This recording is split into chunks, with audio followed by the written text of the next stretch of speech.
Се наоѓаме во Рокфелер центарот, каде што се наоѓа оваа милионска лего статуа со пекарот на Жил Риме.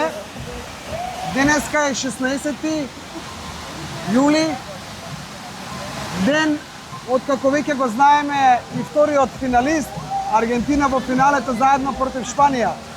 Во Њу Јорк, иако е малку подалеку од Њу Џерси, некако поживо, повеќе луѓе, повеќе навивачи, како сите да се тука концентрирани. Ова е срцето на Њу Јорк, добро кажа, ги знаеме финалистите. Њу Јорк и Њу Џерси ги дели еден тунел, два тунела, Холанд и Линколн тунели, зависи од која страна на Њу Џерси доаѓате.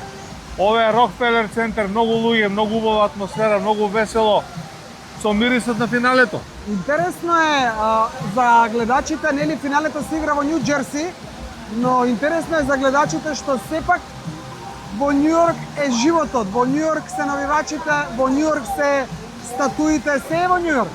Нема во Њу Џерси, тука е во Њу Џерси е само MetLife стадионот. Добро, имавме прилика да видиме и новија мапите дека реката Хадсон ги дели. По средината на реката Хадсон е условно кажано границата меѓу Њу Џерси и Њу Јорк. Тоа е се едно исто како да го делиш Карпашот центар во Скопје.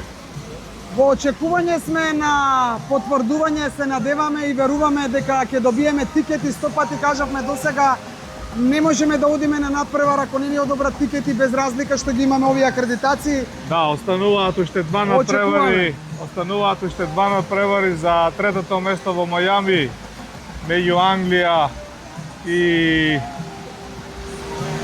Франција. Билет на погледот во овие луѓе горе и финалето Аргентина со Шпанија.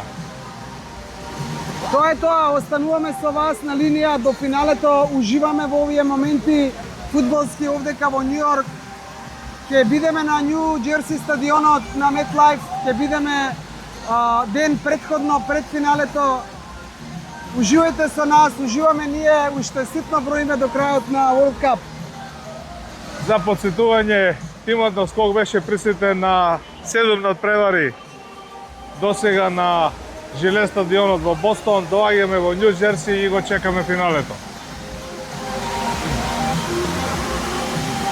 8 милиони и повеќе лего коцки за да се направи овој пекар. Пекарот на Жил Риме.